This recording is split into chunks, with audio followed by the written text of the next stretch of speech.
This interview was brought to you by Hard Force and METALXS.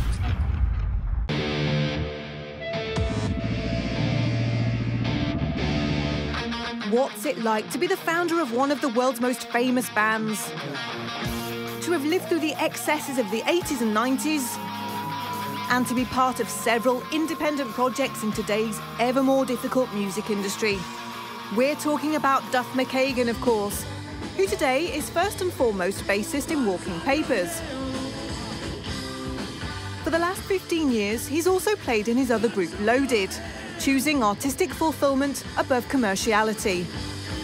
In Loaded, it's Duff McKagan's Loaded, so I found, like, wow, that's a lot easier to go and play places and fill up rooms. Like, the commerce side of Walking Papers is really tough.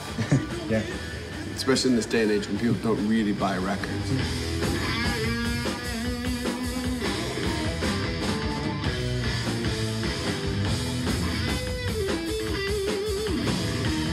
With Walking Papers, it's all about getting back to basics, starting from scratch. The band members are all friends, for example. Drummer Barrett Martin, formerly in Scream Trees and Mad Season, singer-guitarist Jeff Angel and Benjamin Anderson on keyboards. The thing is, it wasn't really like it was a band presented, like we're gonna try to go break a new band. Jeff called me, said, will you come play on 2 songs me and Barrett have? And it just grew from that. Duff started his career playing in bands in Seattle, birthplace of Hendrix and the HQ of the grunge movement. But it wasn't until he met Slash and Steven Adler in 1983 in Los Angeles that things really picked up. Then again in 1985 with Axl Rose and Izzy Stradlin. But the American hard rock revolution was really kick-started with an EP, which became Cult, featuring Duff on the cover. But frankly, the whole thing was a bit of a con. To us, it was an inside joke, because if you were in Hollywood at the time that we recorded that, we had like 3 fans. So the studio, we recorded those songs. The guy had an audio track of the Texas Jam audience, like cheering for some huge band. I forget who it was. But he's like, check this out. And he was like, listen to this. This is what we put in some bands' live things. We take this audience track. We were like, no kidding. We should put it on ours, but just crank it.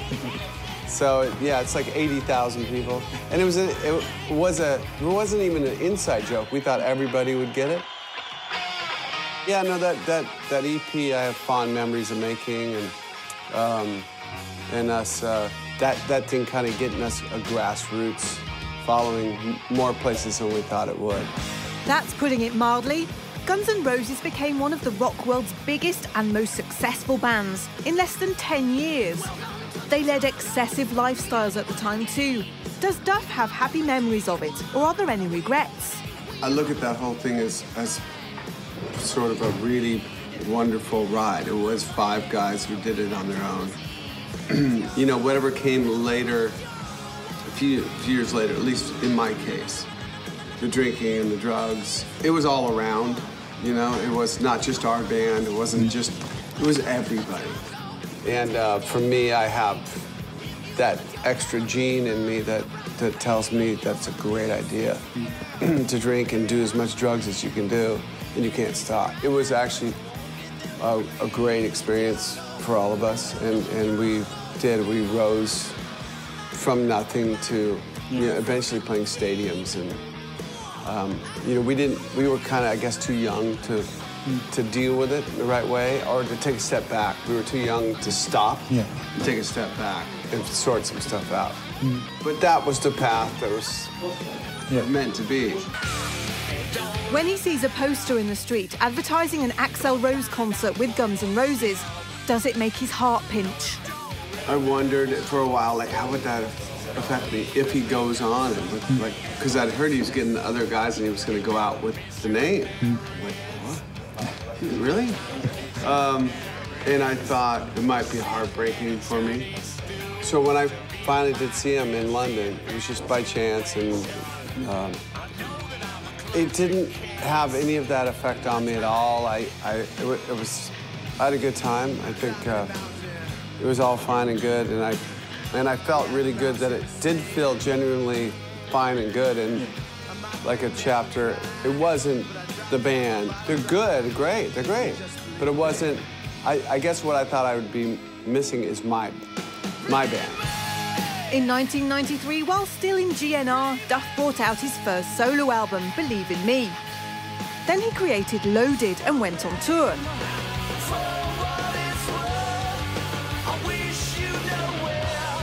Why did he decide to start a new band rather than use his own name? I don't know. I like being in a band. I don't like being a solo artist. Being in a band and making everybody sort of owners in the band, so they got something to Loaded's always been a partnership, the guys in the band to have own part of the thing, and so that makes a big difference. And we mustn't forget Velvet Revolver, a project that came about by chance because Slash, Matt and Duff wanted to play together again. The way we came back together was because Randy Castillo, the drummer for Ozzy, had passed away. And they were having a fundraiser gig at the Key Club in LA, and somebody called Matt and said, hey, do you think you and Slash and Duff could play together? Because we know we could sell a bunch of tickets. Like the first 3 chords that we hit together was like, oh fuck, you know, shit, there's a thing. So the next day we kind of all sat down and said, well, maybe we should, you know, think about this. Velvet Revolver is on standby today while they look for a singer, but things are more solid for Loaded. We have a bunch of songs, so we had worked on something like, I don't know, it's like 20 songs, or pieces of songs, but some of them are just whole songs. So I think eventually, maybe this spring or something, maybe we'll go in and see about recording. But hopefully I'll, you know, I know we're going to go in and record some more in January. But we have, Walking Papers have a bunch of new songs. I don't know when to release, you know, I think the important thing is, let's make a record that's groundbreaking. So, as he turns 50 this year, Duff McKagan is spoiled for choice between Walking Papers, Loaded, and Velvet Revolver.